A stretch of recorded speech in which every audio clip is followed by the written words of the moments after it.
안녕하세요. 반갑습니다. 오늘은 화장품 수출과 화장품 영업자에 대해서 말씀드릴까 하는데요. 2021년은요, 화장품 수출 역사상 최고의 한 해로 기억될 것으로 보입니다. 일제로부터 해방된 이후부터 대한민국에서 화장품 기업의 형태로 화장품 산업이 시작된 이후에 약 60년 만이죠. 60년 만에 수출이 수입을 앞서는 2012년도 그리고 그 이후에 10년에 걸쳐서 화장품 수출은 말 그대로 역대급 기록을 세우고 있습니다. 2020년 전 세계를 강타한 코로나의 기세에도 불구하고요. 보시는 바와 같이 수출액은 역대 최고의 기록을 세우게 되었죠. 이런 화장품 수출의 엄청난 결과에서일까요? 2000년 화장품만을 위한 화장품법이 처음 시행됐을 때만 해도요. 수출이라는 단어에 대해서는요. 그 법령의 목적에서조차 취급되지 않았었습니다. 즉 화장품법 제1조 목적에 대한 수출에 대한 언급은요. 2019년도에 공식적으로 적시가 됩니다. 그 이전까지만 해도요. 화장법의 목적은 다음과 같았죠. 화장품의 제조, 수입 및 판매 등에 관한 사항을 규정함으로써 국민 보건 향상과 화장품 산업 발전에 기여함을 목적으로 한다. 이렇게 언급이 돼 있었는데요.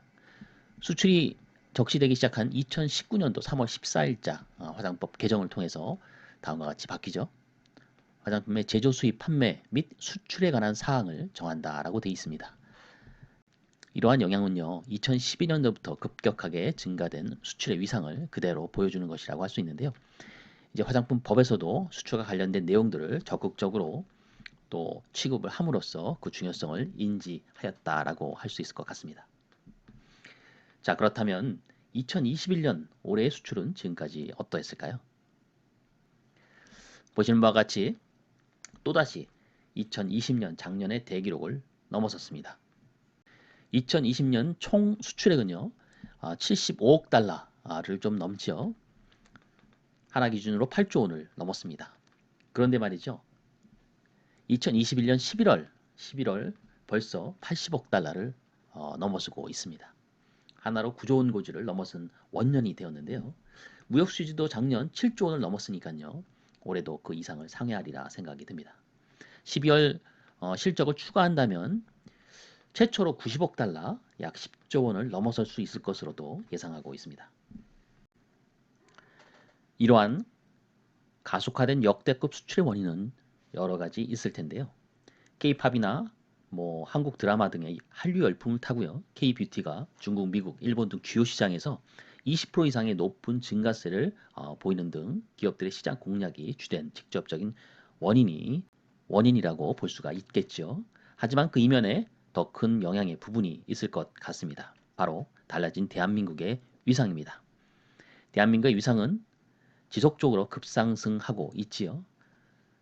더욱이 이 작년 코로나 전국을 거치면서 그 위상은 더욱 상승되었음을 부인할 수 없는 사실입니다. 이러한 달라진 대한민국의 위상을 통해서 K뷰티는 더욱더 확대될 수가 있었을 것이라고 생각됩니다. 대한민국 국민 한 사람으로서 굉장히 자랑스러운 부분이죠. 더불어 화장품 산업계를 포함한 관련 관계자들의 노력 역시 포함되어야 할 것이죠. 자, 그러면 이제 화장품 수출 증가와 더불어 화장품 영업자는 증가했을까요? 그 이전에 화장품 영업자는 크게 법령상 세 부류로 나눕니다. 첫 번째가 화장품 제조업자죠. 그리고 두 번째는 화장품 책임 판매업자. 그리고 마지막으로 2020년도 세계 최초의 첫 시행을 거친 맞춤형 화장품 판매업에 종사하는 맞춤형 화장품 판매업자입니다. 보신 바와 같이 2020년 01월 기준 대비해서 약 2년이 채 안 지난 현 시점까지 화장품 제조업자는 3,497개 업소에서 4,426개 업소로 증가가 되었죠. 책임 판매업자는 16,444개에서 22,661개 업소로 대략 6,000개 업소가 증가가 되었습니다. 맞춤 화장품 판매업자는 시행된 지 2년 남짓된 시점에서 코로나 전국과 더불어 오프라인 판매업소에 개장을 해야 되는 한계 때문에 많이 증가되지 못했음을 알 수가 있는데요. 불과 한 180여 개의 그런 업소가 현재 판매업자로 신고되어 있다는 거 도표에서 보실 수 있을 겁니다. 물론 화장품법의 일부 그 화장품으로 전환된 그런 화장 비누라든지 흑채라든지 또 제모왁스 같은 일부 품목들의 전환을 통해서 화장품 영업자가 증가된 폭도 있지만요. 여하튼 이런 화장품의 화랑과 더불어서 화장품에 종사하려는 그런 외부의 새로운 영업자의 유입이 또 중요한 요인이라고 생각이 듭니다. 지금까지 역대급 화장품 수출 및 영업자의 증가에 대해서 장밋빛 어조로 말씀을 한번 드려보았습니다. 그럼에도 불구하고 2022년에도 이러한 기조를 이어갈 수 있을까요? 물론 당연히 그 희망을 가지고 있고요. 그러하리라 생각이 듭니다. 하지만 방심은 금물이죠.